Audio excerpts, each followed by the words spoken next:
As I said, Hussein Askary, who is the Schiller Institute Southwest Asia coordinator, will now lead us into the promised land with the title, "The Impossible is Self-Imposed. Peace through Economic Development is the Only Way Forward in West Asia." Thank you, Tom. Your Excellencies, ladies and gentlemen, dear Helga, it's nice to be back in Copenhagen.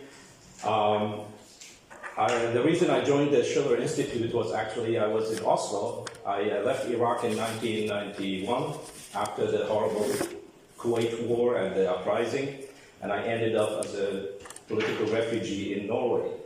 And in Oslo, I am educated as interpreter and translator in Iraq, so I learned Norwegian and I started working as interpreter and translator. When the Oslo agreements were ongoing, I became actually an interpreter for a delegation of Palestinian children who came with Yasser Arafat, and of course Shimon Peres was there. But at the same time, the Schiller Institute came to town and they said, there will be no peace without economic development. So I went to the seminar and I was shocked. For the first time somebody said economic development should come before political solutions. And I coming from Iraq, I had already realized that the problem in Iraq is not Saddam Hussein. The problem in Iraq is much, much bigger. And therefore, even the conflict now we see in Palestine and in Gaza, it's part of a global system. And by the way, it was not God, Jehovah, who promised the Zionist movement to the land of Israel. It was a gentleman in Britain called Lord Arthur Balfour in 1917 under orders of the British Emperor. But the Oasis Plan, there are three challenges. We have the political challenge, how to resolve the conflict, get political agreement. Helga and His Excellency Ambassador covered that. We have a technical challenge, which is how you develop an area which is there's lack of water, for example. That's easy, as I will show. Then we have the most difficult part is the conceptual issue, which Helga said the last 3 points in her 10-point program for global peace and development is focused on, because we have all conflicts we have in the world today are generated by the concept that, first of all, that humans are egoistic and evil. 2, that there are limited natural resources to feed everybody and make everybody prosperous, and therefore the powerful should take control of these limited natural resources. And I can tell you, there are no limited natural resources, neither on planet Earth nor in the universe. And we can prove that. So this idea of zero-sum game, that somebody must win, somebody must lose, because there's not enough for everybody. And this was the basis, for example, comes from the British Empire, where Thomas Malthus is well known, who said in the 18th century that human population grows faster than natural resources, and therefore we should cut the population to be able to continue to live. Then we have the Nazi Lebensraum idea, which says, the Aryan race need a lot of land in Ukraine and ought to grow food for the Aryans because there isn't enough space for everybody, and therefore we have to eliminate the population in Eastern Europe and grow food for the Aryan race. It's the same thing with the Zionist movement, who say there's not enough space for both us and the Arabs in this historical land of Palestine. And this is all nonsense, because we actually can have much, much, much more people on planet Earth than we have now, who would live much better, higher living standard, better environment, and more space to live. They will live less crowded if we develop the whole world. Now this is the biggest challenge, to get people to understand that human beings are good, and we are created in the image of God as creative beings, and we can change the world to the better. That's the most difficult part of the crisis we have today, because most people don't believe that's true. And I can tell you from information, if you read our publications instead of listening to the BBC, CNN, and Al Jazeera, poverty in the world is reducing. We have less poor people in the world now. The planet is becoming greener, thanks to China and India, first and foremost. This is a study done by NASA in the last 20 years.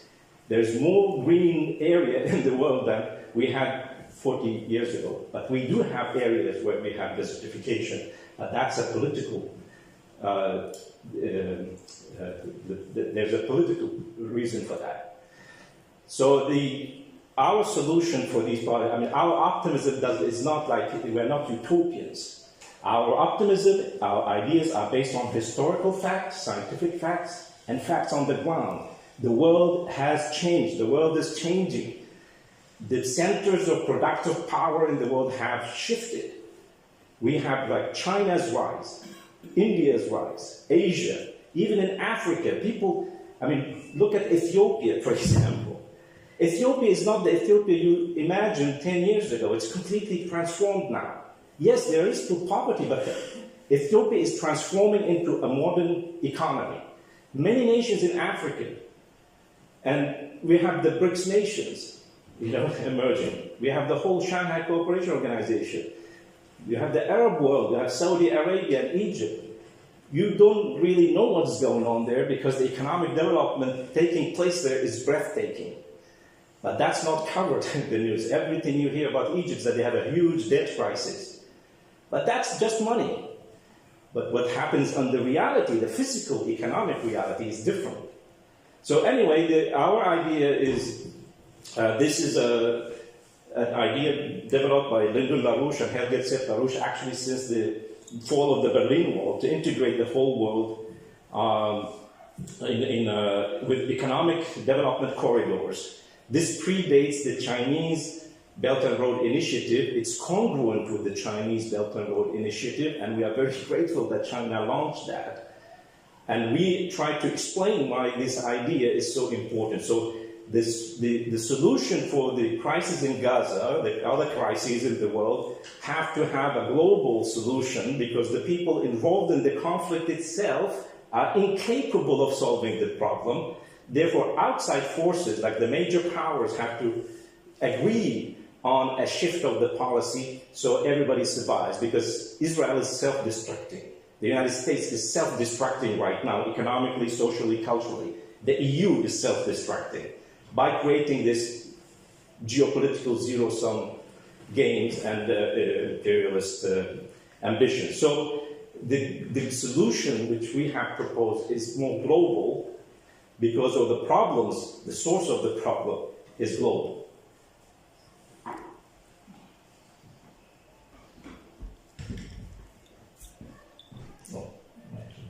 The video? No.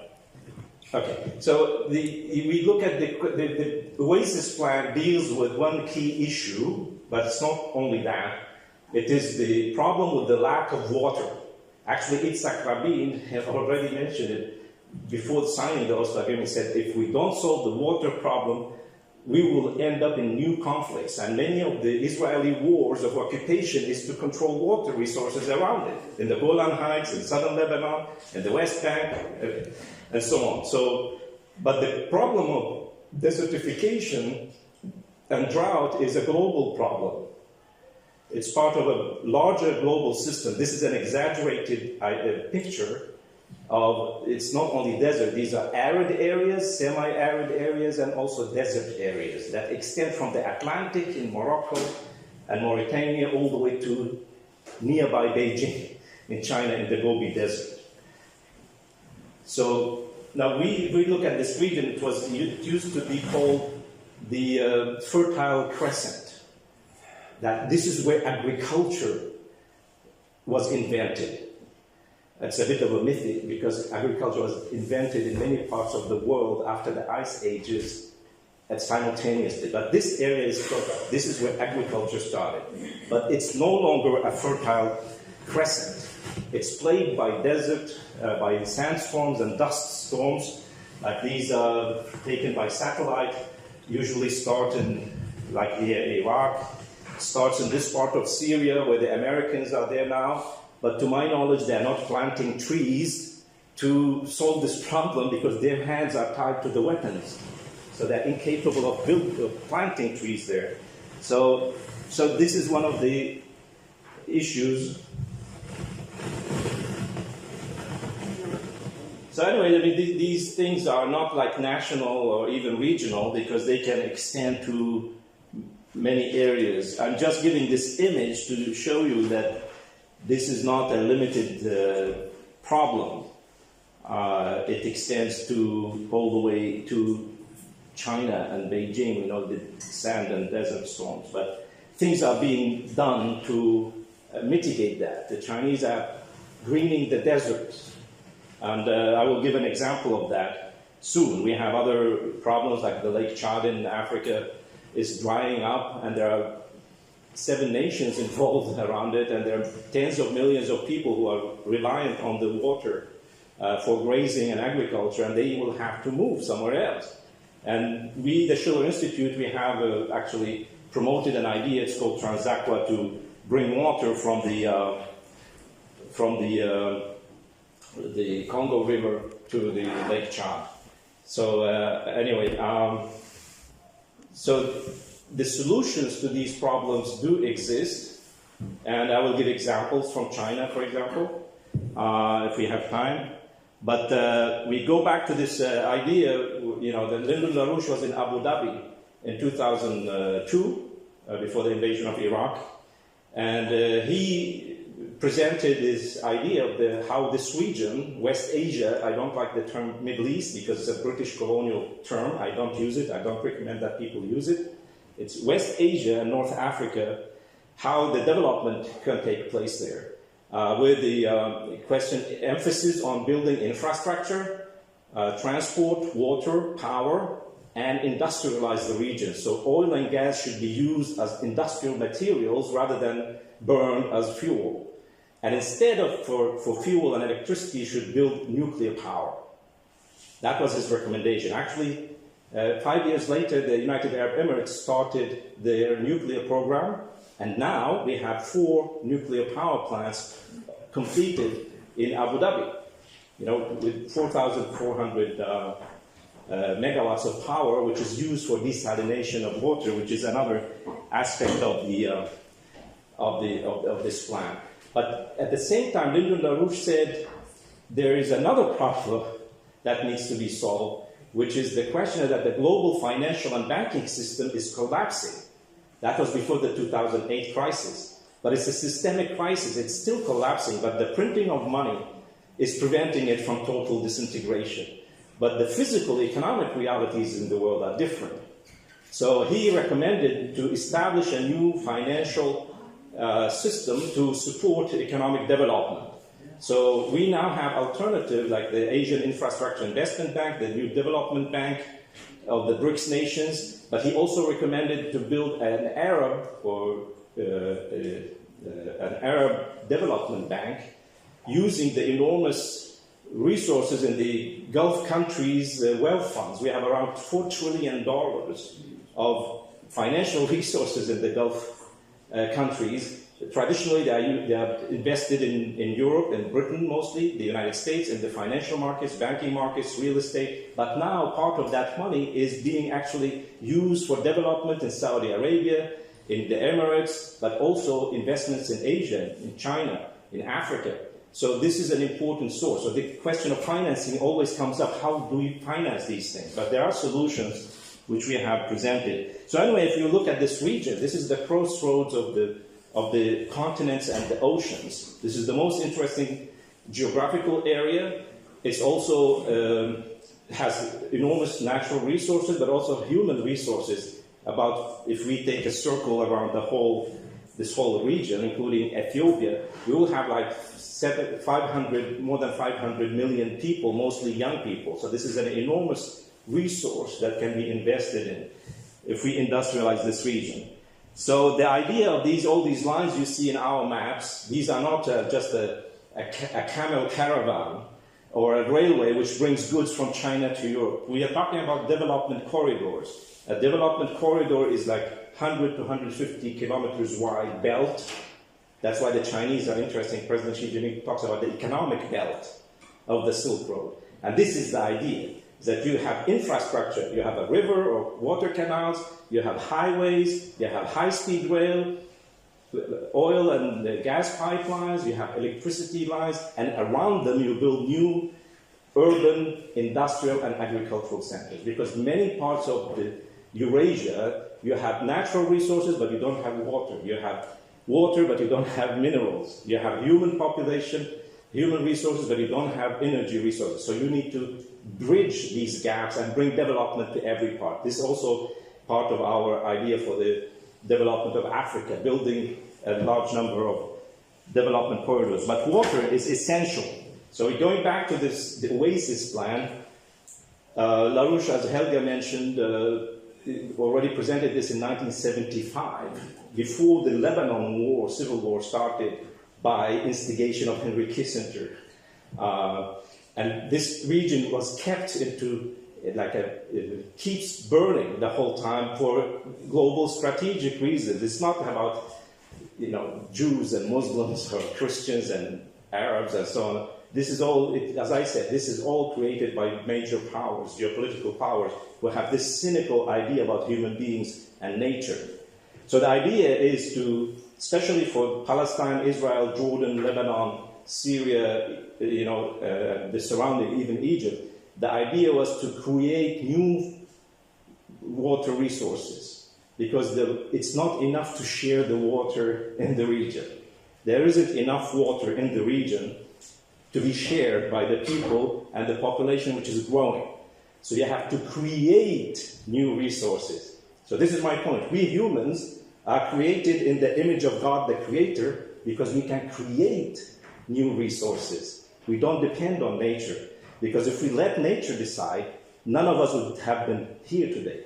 Even our ancestors would have disappeared a long time ago. Because humans, we don't adapt to nature, we adapt nature to our needs. So we change the environment around us by building infrastructure, both to protect ourselves, but to increase our ability to feed and clothe and have housing for more and more people. It doesn't mean we have to destroy nature, but we have to have this symbiosis with nature. But we are the ones who decide, not nature. Because if we, as we showed, this desert didn't start now. These deserts and the desertification was actually a natural phenomena which started with the end of the ice ages. Because all this region I showed, in Africa, for example, these were lakes and forests, and there were animals and all kinds of things happening there. But nature, if we allow nature to take its course, it becomes very destructive. So we need to control the powers of nature. And therefore, like for example, with the water, we have the Jordan River. The annual flow of the Jordan River is 1.2 billion cubic meters. A cubic meter is 1,000 liters. By the time the Jordan River reaches the Dead Sea, it's almost dry. Now, compare this to Saudi Arabia's desalination of seawater, which is 2.2 billion cubic meters. That's twice the Jordan River. So Saudi Arabia is actually creating new Jordan rivers already, but they use oil and gas to power the desalination. That's not a smart idea if you can build nuclear power, because that's cleaner and it's better, and also the oil and gas you can use for industrial purposes with higher value. So the whole idea of the Oasis Plan is to create new water resources. Just to give you one example about nature and man, because people say, oh, you have to adapt to nature to fulfill your needs. You cannot surpass what is in nature. I mean, there are countries in the region, in Kuwait, for example, it uses 2,500% more of the Kuwaitis get from nature, because it almost never rains in Kuwait.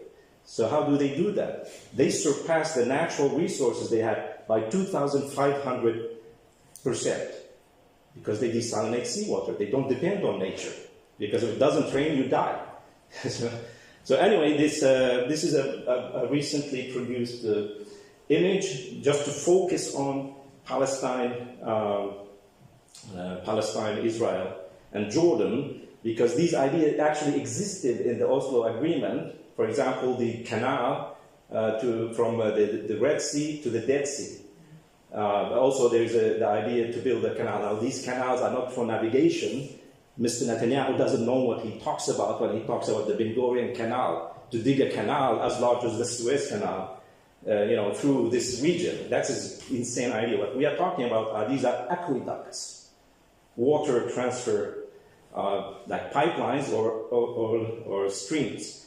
So the idea is to use the difference in elevation between the Red Sea, the Mediterranean, and the Dead Sea, because the Dead Sea is the lowest point on the planet in terms of land. It's 400 meters below the sea level. And therefore, when you bring the water from the Mediterranean and the Red Sea to the Dead Sea, you can use the difference in elevation by generating power. And then you can use part of that power for electricity. You can use the rest for desalination of water, so you can create more water resources. So this actually existed, but in the agreements with Jordan, for example, but the Israelis refused to finance this project. Now we add another dimension to this, and we say, well, you have also to build nuclear power plants on both on the coast of Israel, Palestine, even in Gaza, and in Aqaba in Jordan. Now, that's the other issue. This is more difficult than getting a ceasefire. In Gaza, people say, oh, how can you talk about nuclear power? It's dangerous, there's all this radiation. It's actually difficult to convince people in the peace movement, because they have this ideology, green ideology, that nuclear power is actually beneficial. So this is a very difficult concept. But without nuclear power, we will have no chance to generate the electricity and the heat to desalinate the water. So this is the idea. And now there are many nations in the region, as I said, the United Arab Emirates are building nuclear power. Egypt is now building nuclear power with the help of Russia and Abu Dhabi, UAE. It was the Korean. Russia is also engaged with the Turkey to build a nuclear power plant, and many nations in Africa now opening their eyes for this. China is building nuclear power plants in Pakistan, 2 nuclear power plants. They don't talk about it so much because it's sensitive. Even in Pakistan, I asked my friends, is the nuclear power plant in Karachi finished? I said, shh, don't talk about it. This is very Yes, it's finished now. It's generating power, but we talk about solar energy because the Europeans and Americans would be angry with us. So anyway, but see, this is the future. And as Helga said, we can go one step further. Instead of this current fission nuclear reactor, we can go to fusion power, which would give humanity an endless source of power for thousands of years. That's possible. So anyway, so this is combining this water. I mean, we have already, I don't want to push too much the technical aspects, because I just want to present the concept. Because without increasing the resources, it's very difficult to have peace in the region. For example, how do you solve the problem of the settlers in the West Bank? Where should they go? Well, they can go to Negev, where the Israelis are very good at planting in the desert. You can build new cities in the Negev, actually. And that's quite viable. You don't have to kill the settlers. You can move them, like you move them from Gaza, you can move them to the Negev, and they can have a very good life there. And the Israelis are very good at desert agriculture. So it's these conceptual issues which I think are the most difficult for people to absorb and clarify. We will have more studies, of course. We are talking with engineers, with the economists in Israel, in Arab countries, in many countries, in France, where we are pulling together all the ideas necessary how to make a viable Palestinian state with economic resources to exist. I want to give one example that I said the world has changed, but it's not covered in the BBC and the CNN. They give you a picture that the world is becoming more poor, it's becoming, the environment is more destroyed now, life is impossible, there are too many storms and hurricanes, but actually the world has changed dramatically, and very few people notice it. And you know, China is the best example. You know, 800 million people pulled out of poverty. You know, this is a miracle. And actually, as Helga said, China has greened an area which is larger than Germany in the past 20 years. So anyway, I want to take this. I was in Xinjiang, this western region of China, which everybody have here very horrible stories. Almost all of it is unsubstantiated. Most Arab and Muslim countries support the Chinese policy in Xinjiang to establish security, because Xinjiang and Western China was rocked with horrific terrorist actions by Islamic terrorist groups, but also separatist groups. And these are very seldom reported. There were terrible terrorist attacks from 1995 to 2016. This region also exists. It's a neighbor of some of the most unstable areas, like Jammu Kashmir, Pakistan, Afghanistan, you know, and also the Tajikistan. Of these countries are stable now, but these other are unstable. So what did the Chinese do to solve this political problem? Well, they did take security measures, but they didn't bomb villages and weddings and funerals like NATO did in Afghanistan and Pakistan, but they picked up the extremist elements, but then they focused enormously on economic and social development. That was more important than the security measures which were taken. And they did not wait to stop the terrorism in 2016 to start the economic development. They already started the Go West strategy in 2008, 2007. So the development of the western regions of China, the leadership saw this as this is imperative. If we cannot have stability in Xinjiang especially, without economic development. And therefore the Chinese government is pouring enormous resources into this region to develop it and give the population. I mean, I don't have time to show you all the films. I mean, some of the cities I saw, like Urumqi and Korla, which I will show, these are the most, very, very advanced. They are at European level, urban centers.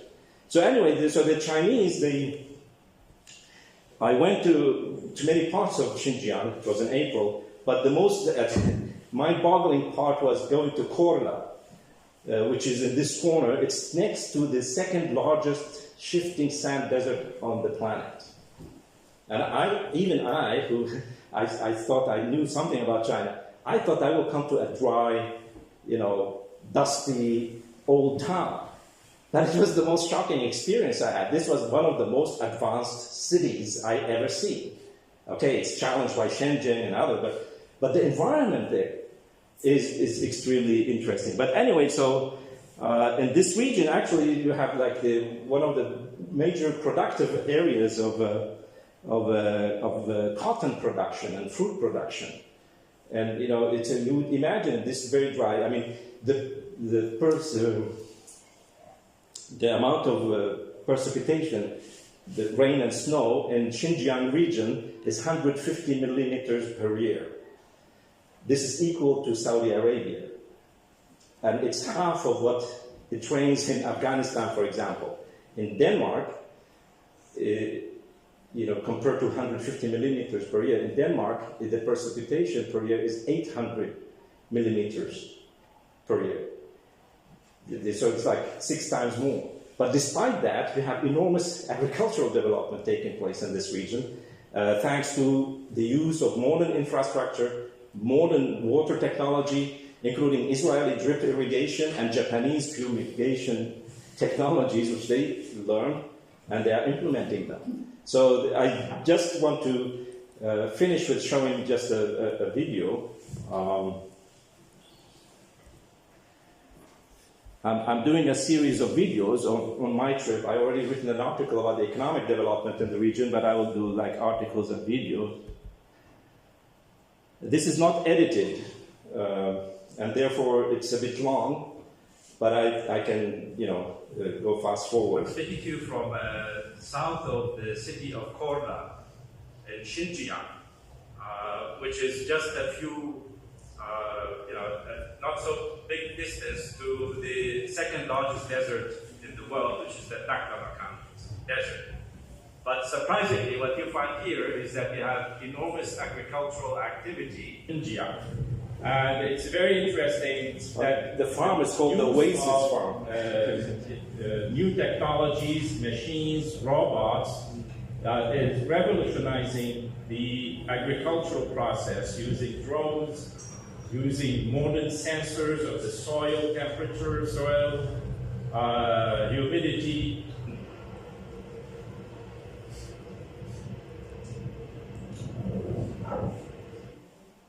You see, this is in the desert area, bordering the desert in Yulin County. It's the same region. But you can see already, you see here on the side of the road, you have these manholes. Because you have roads, you have power lines, and you have water pipes built already, before there's agriculture and urban centers. But the infrastructure is already there to have a new civilization there, to settle people there. And a lot of the land is being reclaimed for agriculture, especially for cotton production. So, this is how it looks like in parts of Iraq or parts of sub-Saharan Africa. But the difference is that you start with building the infrastructure I talked about: power, water, transport. And then you bring the farmers in.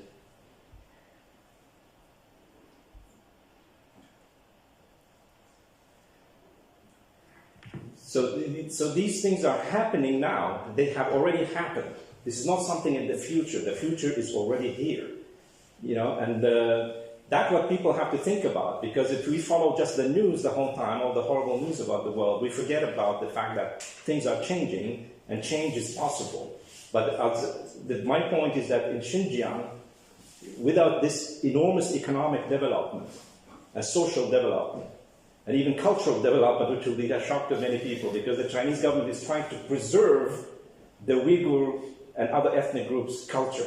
I will show that in a special video. But I would just end by showing this city, which I thought it was just laying on the side of the desert.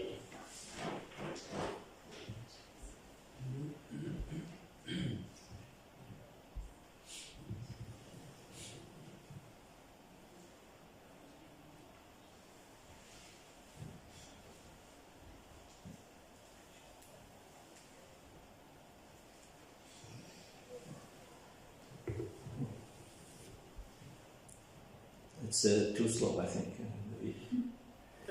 Yeah, this is the Korla. I thought this is a dusty desert place, but it's one of the most modern cities, and it's green. Besides, they have built an artificial river in the middle of the city, where people take ferries, like sightseeing ferries, which I did. So, it's like you can transform in a really mind-boggling way. Using technology, using creativity, using the available natural resources, which everybody thinks is impossible. And then you can transform it into... The Korla is known for the pier. It's I think the world's largest producer of pier, pattern. Yeah. So anyway, I just end with these images. But my point is that what is challenging for people is to understand that we can actually change things. We are creative, we are good, we can do good in the world, and this should be the principle for achieving peace, for example, in Palestine and Gaza. Yes, we do have political challenges. We have political challenges, we have technical challenges and all these things, but as I said, when I was in Oslo in 1994, the choice, there will be no peace in Palestine if you don't do.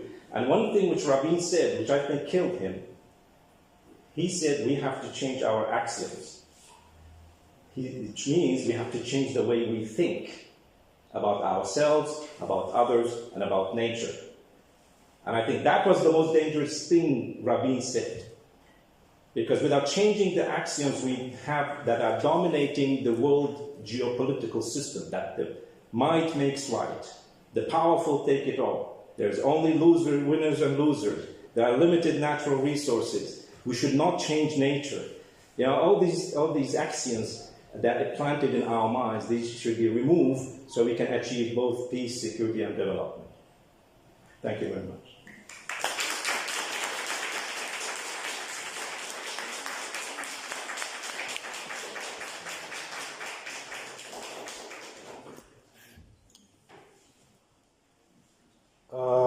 Yes, we actually only have 13 minutes left, so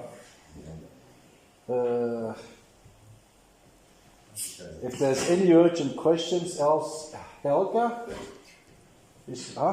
Yes, we have one question here, yes? Wait a minute.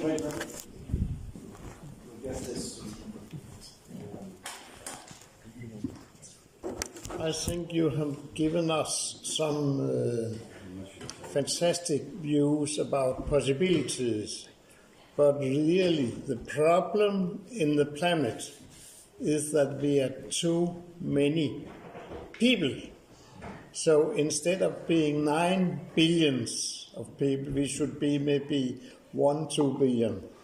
That will give a lot of other possibilities for having a good life. Okay, I think this is a misunderstanding, because actually the reason we have poverty in the world is that we have too few people. And this is a big problem in Xinjiang, because it's 1/6 of China's size, you know, but it has only 25 million people, the whole Xinjiang. The population in Shanghai is 26 million people. So in one city in China, you have more than all Xinjiang. And this is, for the government, is a big problem, because they want to industrialize the region, but there isn't enough people. And even in Africa, the problem in Africa is there are too few people in Africa with the tools to develop Africa. This idea of overpopulation is, as I said, this is a British virus planted, you know, like this Malthusian idea that human beings increase more than natural resources. This is the most fake, you know, scientific idea that there is. LaRouche, a few years ago, he shocked people by saying we can have 100 billion people on the planet Earth who have a better life, better environment, and less crowded. Because we live only, take Egypt for example, people talk about population density. I did a study on Egypt. I mean, there's an article you can read. Egypt, 100 million people, live only on 7% of Egypt's land. The rest is just empty. And everybody's complaining it's too crowded here. You know? And that's why the Egyptian government is expanding to the desert, bringing water to the desert, building new cities and agriculture and Sinai. So this mythology of overpopulation is very, very dangerous. And I know it's very widespread, especially in Scandinavia. So I'm sorry, but that's not true. We need more people on the planet. And by the way, we don't all... Yes.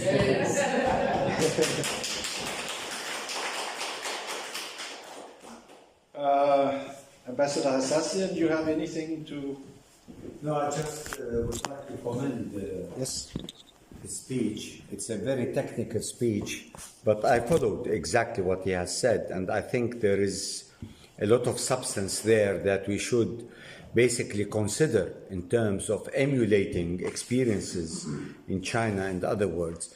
You struck me with the Egypt. I think you're absolutely right.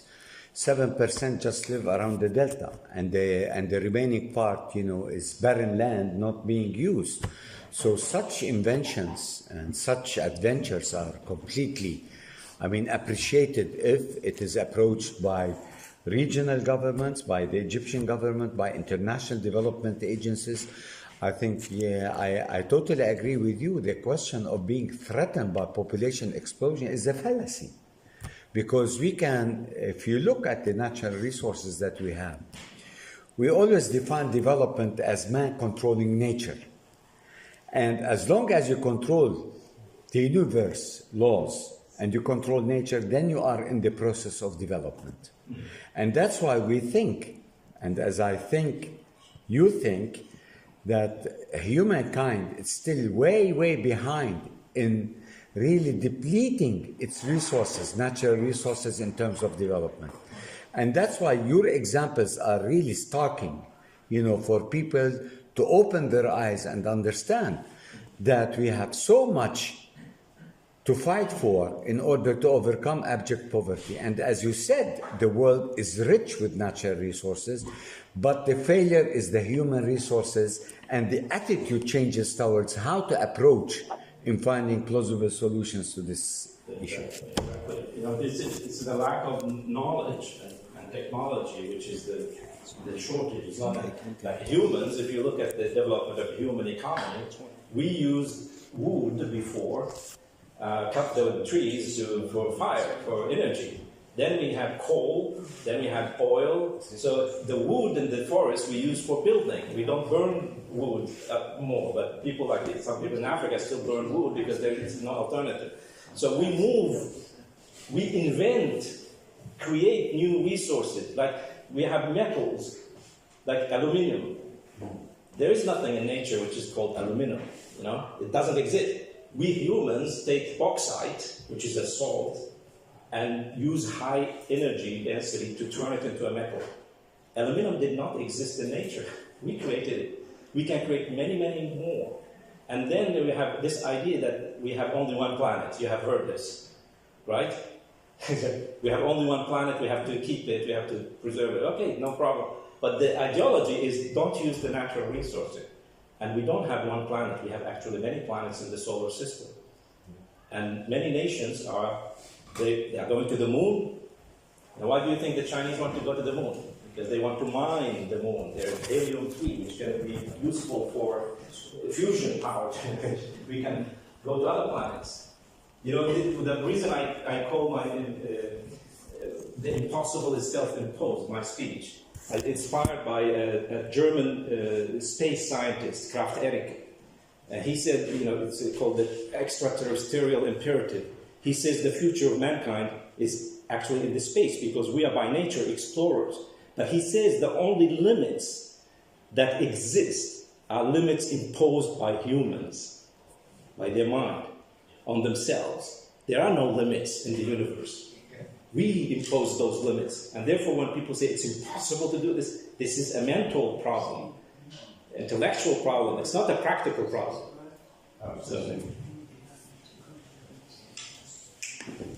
Please. Yes. The short words now. Thank you so much. I'm from Niger, Sahel region. Our country fights against terrorism since more than 10 years. And we use many military intervention, MINISMA, Barkhane, Takuba, but they don't end this phenomenon.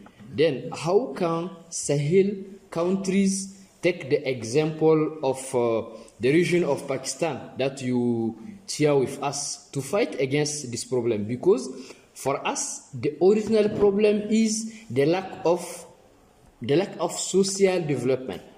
Thank you so much. That's a very good question because I'm a bit aware of Niger actually because I know a gentleman who was trying to explore the groundwater in Niger because there's enormous groundwater resources which the Europeans and Americans are not so interested in finding because they say it's limited, keep it for the future generations. But also, you have the uranium, you have other things. But the thing is, the problem in the Sahel countries, the reason why terrorist groups can recruit more than the government is because the terrorist groups can pay salaries. The government sometimes cannot even pay the police and military. So if you have a family to support, you go to somebody who has money to to pay for the food of your family. And that's the big problem. I know there are many countries in Africa, they cannot pay the police and military forces because of the lack of the economic development. So this is already there, you have a big problem where the terrorist groups have more money. Of course, they use drugs money, easy money. They also support it from outside. So they have more resources than the government itself. And that's an issue. So if you don't start with solving the problem of economy, social, it's not going to happen. And that's very important. Yes, I think no. We just... You have to turn it on. Thank you. Thank you, Professor, for. Yeah. Okay. Thank you, Professor, for your bright lecture. I'm Salih from Burkina Faso Embassy. I want to react from the response you gave about salaries that a terrorist group give to the new or the young people they recruit. I want to know for your information, from where do they get this money, and a lot of money than our governments? Because my country also, Burkina Faso, is concerned by this problem. Thank you. The LaRouche movement at the Schiller Institute became the black sheep in the world because said that the global drug trade is controlled by established banks in Britain and the United States. They run the global drug trade. And the largest, in some years, the drug money, the money from drug trade was larger than oil exports. So in the Sahel region especially, you have a drug route with cocaine especially from South America going to the Sahel and then to Europe. So unless you stop that, because that's the major source of money for the terrorist groups. These are not Islamists, they don't believe in Allah and God. These are criminal gangs. Businessmen. They say it's business.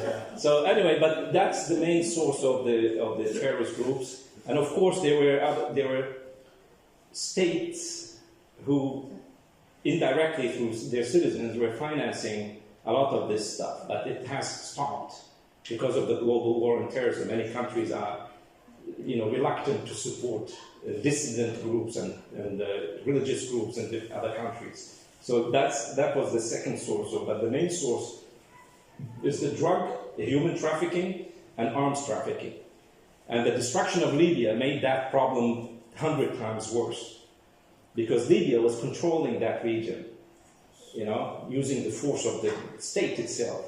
But with Libya destroyed, then you had both arms trade, there's enormous amounts of arms which spread.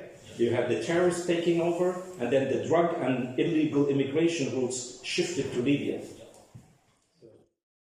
I would just say that if among you, the participants of this seminar, if you agree that this is something to be explored and developed, I would just ask you to really put your own weight into this process, because I think we have to look at the world from the standpoint of where we want to be in 100 years from now, and hopefully we get out of this immediate danger to humanity. It is very clear that all of the things we touched upon, infrastructure development for all of Southwest Asia, will have happened. It's very easy.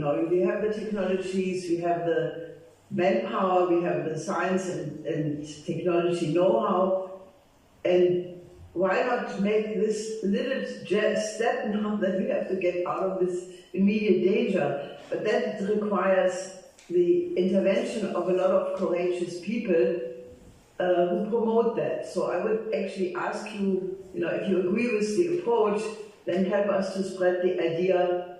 And I think if you would get any government or a group of governments to put it on the agenda as a serious alternative to the present war, it could influence the whole dynamic and make changes which now seem impossible.